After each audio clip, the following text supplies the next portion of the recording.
차라리 혼자 살 걸 그랬어 라는 책을 보면 가정 행복 코치 전문가인 작가 이수경은 결혼에 대해서 이렇게 말합니다. 결혼식은 30분이지만 결혼 생활은 50년 이상이지요. 30분의 결혼식을 위해 몇 달을 준비하면서 정작 50년의 결혼 생활은 준비하지 않는 게 현실입니다. 결혼식은 이벤트이지만 결혼 생활은 이벤트가 아닌데 말입니다.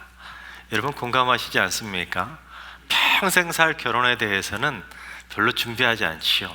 근데 그게 뭐라고 결혼식을 위해서는 몇 날 며칠 밤잠 설쳐가면서 잘해보려고 준비하지 않습니까? 결혼식에서 빠져서는 안 될 것이 있죠. 그건 바로 음식입니다. 결혼식에 준비된 음식이 예를 들어서 만약에 맛이 없다고 쳐봅시다. 그러면 어떻게 될까요? 사람들은 그곳에 온 하객들은 두고두고 그 결혼식에 음식이 맛이 없었다고 구설구설 그렇게 말을 할 겁니다. 그러다 보니까 커플들, 신랑 신부들은 미리 그 음식을 먹어보기까지 하지 않습니까? 그래서 어떻게든 최고로 맛있는 음식으로 대접하기 위해서 그렇게 하게 됩니다. 그런데 맛이 없는 것도 문제겠지만 더 큰 문제는 뭘까요? 음식이 떨어지는 게 더 큰 문제 아니겠습니까? 많은 사람들을 초대해놨는데 그 결혼 음식이 떨어진다면 그것만큼 난감한 상황이 어디 있겠습니까?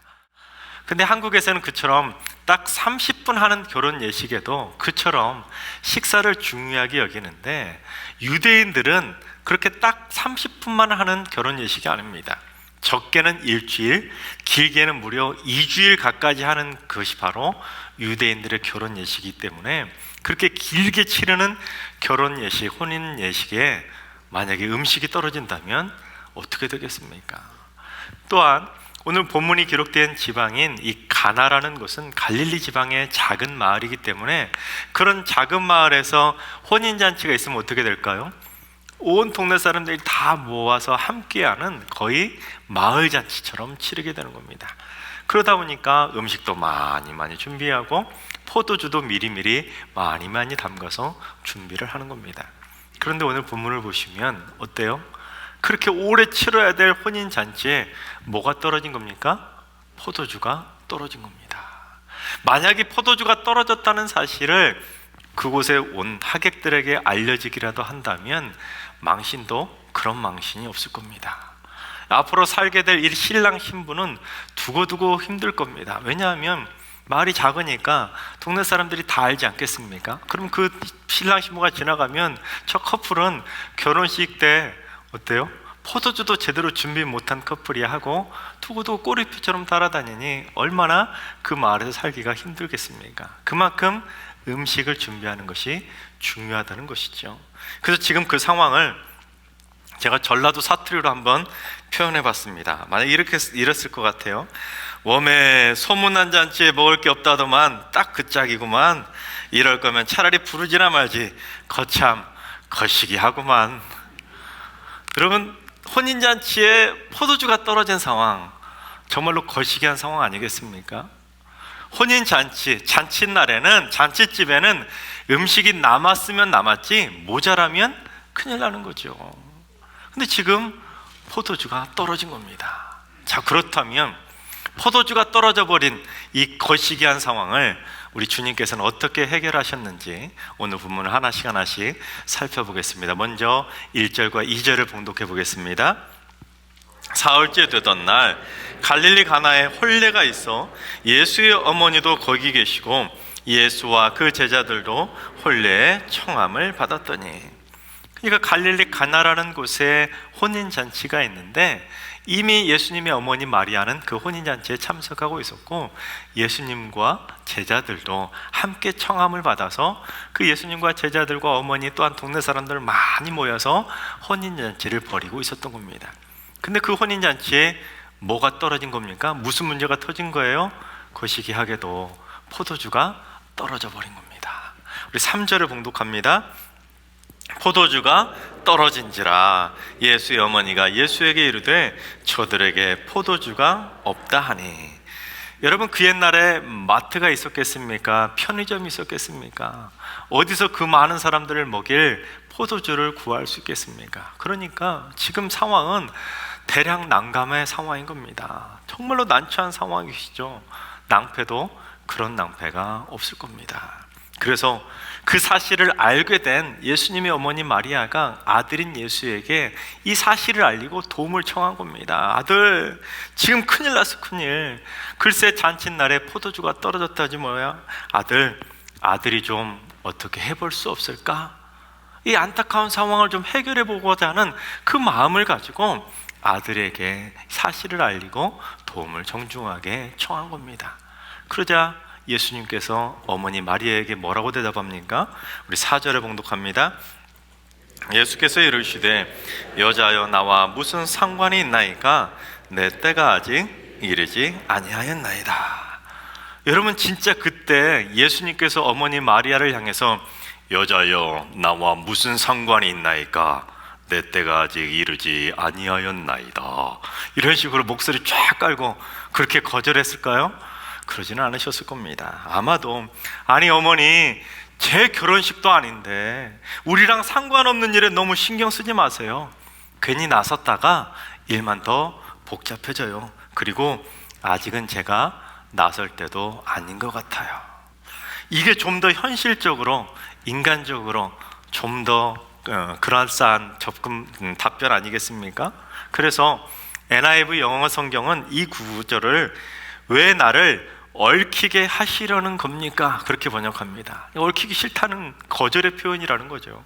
또한 우리말 성경도 어머니, 그것이 나와 당신에게 무슨 관계가 있다고 그러십니까?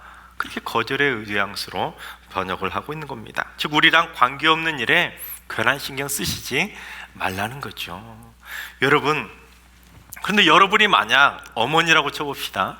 근데 지금 상황이 긴급한 상황이 문제가 터졌습니다. 그래서 아들에게 이 문제를 좀 어떻게 해결해 보려고 아들에게 정중하게 문제 좀 해결해 달라고 부탁을 했는데 아들이 한다는 소리가 어머니에게 여자여 그게 나와 무슨 상관이 있나이까? 내 때가 아직 이르지 아니하였나이다.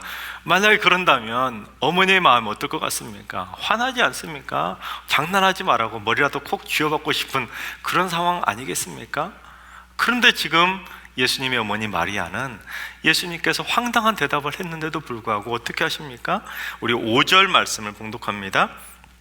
그의 어머니가 하인들에게 이르되 너희에게 무슨 말씀을 하시든지 그대로 하라 하니라. 그러니까 마리아는 아들이 이 문제를 해결해 줄 거라는 분명한 확신이 있었던 겁니다. 그러니까 이 하인들이 예수님이 무슨 말씀을 하시든지 그대로 하라고 명령을 한 것입니다. 그렇습니다, 여러분. 마리아는 문제를 만났을 때 문제로 절망하고 낙심한 것이 아니라 예수님께 그 문제를 알고 도움을 청하고 또한 예수님께서 무슨 말씀을 하시든지 그대로 순종하겠노라는 절대 순종의 각오가 있었다는 겁니다. 그렇습니다. 오늘 말씀을 통해서 우리가 배워야 될 점이 바로 그겁니다. 그런데 그처럼 나와 상관없는 일이라고 단칼에 딱 잘라서 거절할 것처럼 말씀하시던 예수님께서 어떻게 하십니까? 우리 7절을 봉독합니다. 예수께서 그들에게 이르시되 항아리에 물을 채우라 하신즉 아기까지 채우니. 그렇습니다. 항아리에 물을 채우라. 이 말씀은 예수님께서 첫 번째 표적을 행하시기 위해서 이 하인들에게 첫 번째로 명령하신 말씀, 그게 바로 항아리에 물을 채우라는 명령입니다. 근데 하인들은 그 명령을 받고는 어떻게 합니까? 항아리에 물을 아기까지 꽉꽉 채운 겁니다. 그렇다면 이 하인들이 도대체 어떤 항아리에 물을 채웠는지 오늘 보면 6절도 봉독합니다. 거기에 유대인의 정결 예식을 따라 두세 통 드는 돌 항아리 6이 놓였는지라. 그러니까 유대인의 정결 예식을 따라 준비되어져 있던 그 돌 항아리 6개에 하인들이 물을 길어다가 아기까지 물을 꽉꽉 가득가득 채우게 된 것입니다. 근데 여러분, 항아리 크기가 어느 정도라고 말합니까? 두세 통 드는 돌 항아리라고 말하지 않습니까? 여기서 통이라는 헬라어 단어는 약 40리터에 해당하는 용량을 표현하는 수치입니다. 그러니까 이 돌 항아리 하나 안에 들어가는 물의 양이 어느 정도라는 겁니까? 약 80에서 120리터에 해당하는 생각보다 커다란 돌 항아리라는 걸 알 수 있지 않습니까? 그런데 그 항아리가 몇 개가 있었다고요? 6개가 있었다는 건 약 480에서 720리터에 달하는 상당히 많은 양의 물을 하인들이 퍼다가 가득가득 그렇게 채웠다는 겁니다. 여러분, 이게 우리가 일반적으로 마시는 생수병 아닙니까? 용량이 어떻게 되지요? 500ml죠. 그러면 0.5리터입니다. 이 물병으로 따져 본다면 이만한 생수병을 무려 하인들이 900개에서 약 1400개를 갖다가 이 돌 항아리에 갖다가 부었다는 겁니다. 그러니까 그 옛날에 그 하인들이 얼마나 힘들게 물을 퍼다 날랐겠습니까? 그 집안에 무슨 수돗물이 있었겠습니까? 아니면 집안 앞마당에 우물이 있었겠습니까? 그 지역은 마을에 우물이 하나 있을까 말까 그런 지방 아닙니까? 그러니까 이 하인들은 정말 힘들게 물을 퍼다 날랐을 겁니다. 그런데 그렇게 힘든 상황인데도 불구하고 이 하인들은 예수님의 말씀에 절대 순종해서 아귀까지 물을 꽉꽉 채운 겁니다. 그런데 물이 포도주로 바뀌는 그 놀라운 표적을 맛보고도 사람들의 반응은 다 제각각이었습니다. 물론 지금 대부분의 사람들은 물이 포도주로 바뀐 것에는 별로 관심이 없었습니다. 아니, 물이 포도주로 바뀐 것조차도 모르는 하객들이 대부분이었습니다. 그곳에 모인 모든 하객들 거의 대부분은 어때요? 혼인잔치에 참석해서 그냥 먹고 마시라고 부어라 마셔라 즐기기만 바빴다는 겁니다. 그냥 세상 즐거움에 푹 빠져 사는 사람들이 대부분이었다는 거죠. 그런데 조금 다른 사람들이 있었습니다. 어떤 사람들이었는지 우리 9절 상반절을 봉독해 보겠습니다. 연회장은 물로 된 포도주를 맛보고도 어디서 났는지 알지 못하되 물도온 하인들은 알더라. 즉 하인들은 이 물이 어떻게 포도주로 바뀌었는지를 알았다는 거죠. 그런데 그들의 알은 단순히 물이 포도주로 바뀌는 그 지식을 알았다 뿐이지 그게 믿음이 되진 않았습니다. 만약에 이 하인들이 그걸 보고 그들의 마음속에 믿음이 싹 떴다면 어떻게 했을까요? 제자들처럼 예수님을 따라 나섰겠죠. 그런데 이 하인들은 머리로만 아는 지식적 알에 머물고 말았다는 겁니다. 근데 완전히 다른 사람들이 본문에 나옵니다. 우리 11절을 봉독해 보겠습니다. 예수께서 이 첫 표적을 갈릴리 가나에서 행하여 그의 영광을 나타내심에 제자들이 그를 믿으니라. 그렇습니다. 이 말을 통해서, 이 구절을 통해서 우리가 생각해 볼 수 있는 것은 그동안 제자들의 마음에는 뭐가 없었다는 겁니까? 믿음이 없었다는 거예요. 예수님께서 제자들을 초청해서 부르시니까 제자들이 예수님의 그 부르심에 그저 지적으로 동의해서 따라 나서긴 했지만 그들의 마음에는 믿음이 없었다는 겁니다. 심하게 말하면 예수님께서 내가 너희를 사람을 낚는 어부가 되게 해주겠다 딱 그러니까 제자들이 왜? 물고기가 아니라 사람을 낚는다고? 그 말에 혹해가지고는 예수님을 그냥 따라 나섰던 맹물 같은 신앙이었을 수도 모릅니다. 물론 극단적인 표현일 수 있겠지만 성경을 보시면 이 구절이 나오기 전까지는 이 제자들에게 믿음이라는 단어가 연결되고 있지 않습니다. 처음으로 제자들에게 믿음이라는 표현이 등장한다는 겁니다. 그것도 그의 영광을 나타내심에 제자들이 그를 믿으니라. 그걸 보고 그제서야 그들의 마음에 믿음이 싹 떴다는 겁니다. 그러나 어찌됐든 물이 포도주로 바뀌는 그 표적을 보고서 제자들의 마음에는 드디어 어떻게 된 겁니까? 진한 포도주 같은 믿음이 싹트게 된 것입니다. 그렇습니다. 처음에는 머리로만 예수님을 믿고 따라왔건만 이제 그 표적을 보고는 주님이 바로 메시아구나, 나를 구원해 주실 진짜 메시아라는 것을 믿음으로 생각하게 된 것입니다. 그렇습니다. 여러분, 혹시 여러분 가운데도 그러한 믿음으로 살아오지는 않으셨습니까? 성경 말씀에 대해서 그냥 단순하게 머리로만 아는 지적 동의를 가지고 교회를 왔다 갔다 하는 분이 계시지는 않습니까?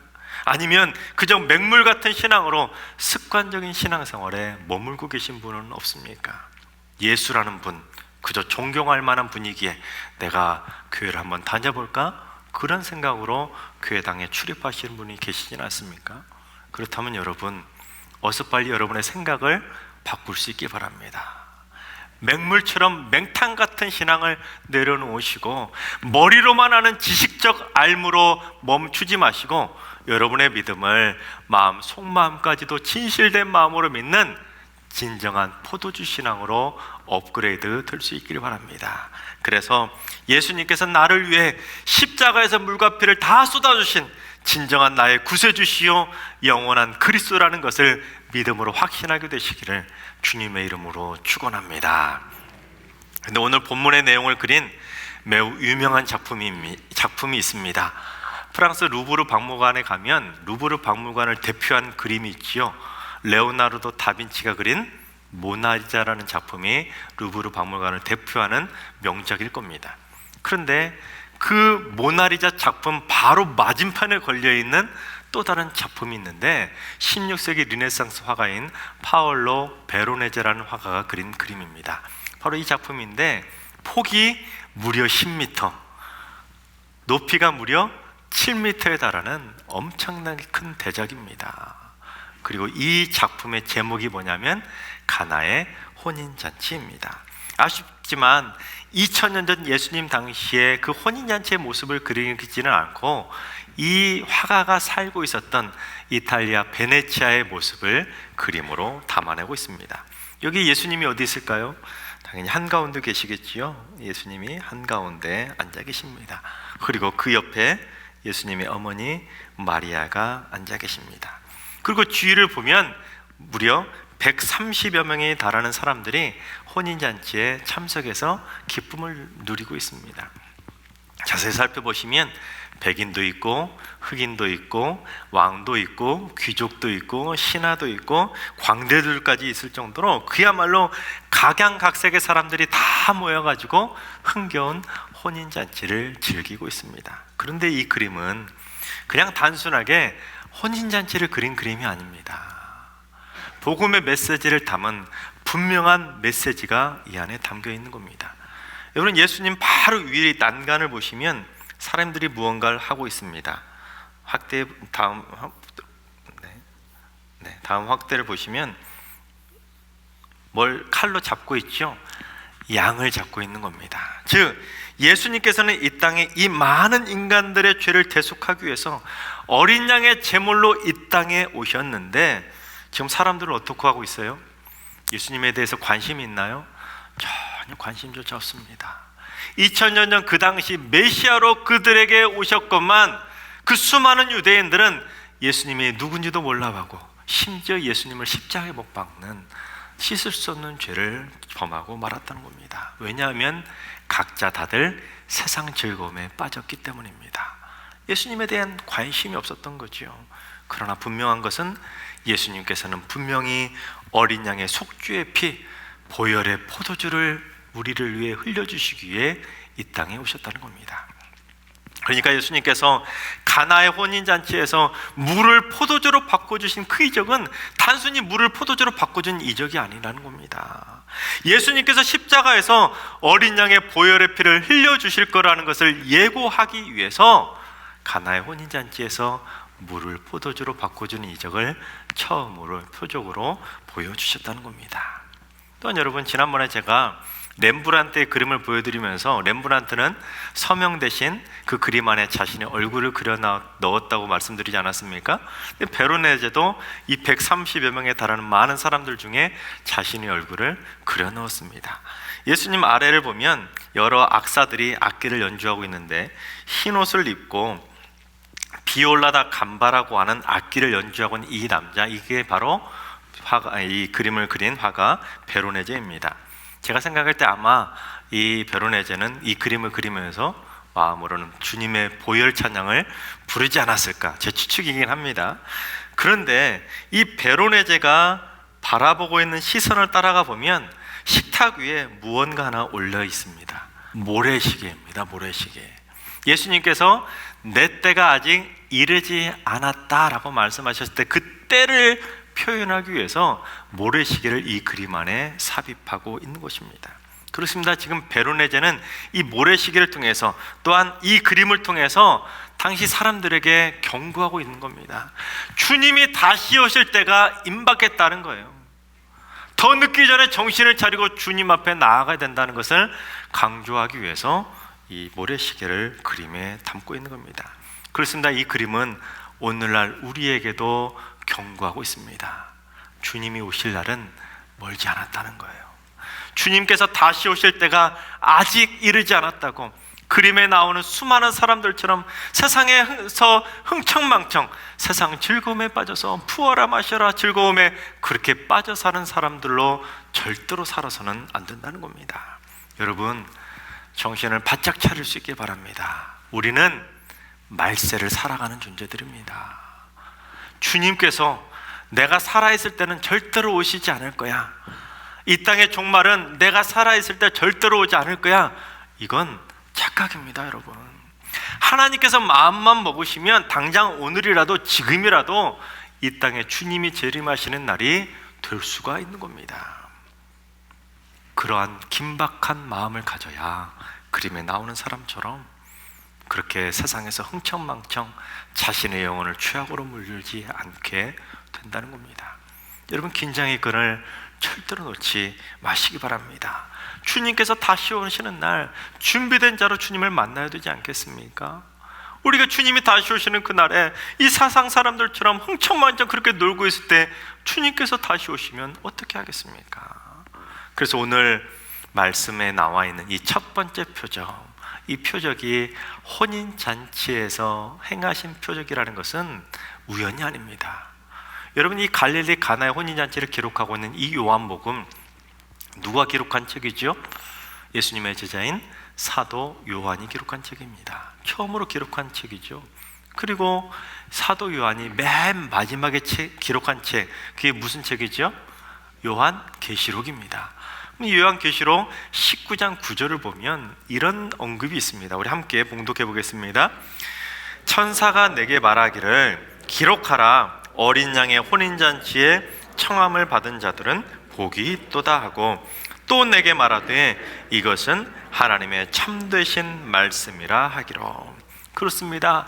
장차 주님께서 다시 오시는 그날이 되면 우리가 어린 양의 혼인잔치에 청함을 받아야 그게 진짜 복이라는 거예요. 이건 무슨 지어낸 말이 아니라 하나님께서 일러주신 진짜 하나님의 말씀이라는 겁니다. 참말이라는 거죠. 그래서 우리가 어린 양의 혼인잔치에 청함을 받으려면 어떻게 되겠습니까? 우리가 예수 그리스도를 구주로 고백해야 된다는 겁니다. 나를 위해 물과 피를 다 쏟아주신 그 주님을 나의 구세주로 그리스도로 고백해야 우리의 인생이 물이 포도주로 바뀐 것처럼 우리의 속사람이 주님의 은혜로 뒤집어져서 죄인이 의인이 되는 완전한 변화를 누릴 수 있게 된다는 겁니다. 주님처럼 썩 없어질 몸이 썩지 않을 부활의 몸으로 변화되는 기적을 맛보게 되는 것입니다. 하나님께서 사랑하신 여러분, 세상 즐거움에 빠져서 흥청망청 놀다가 여러분의 세상을 허송세월 보내고 죄악으로 물들어가는 죄악된 인생이 절대로 되지 마시기 바랍니다.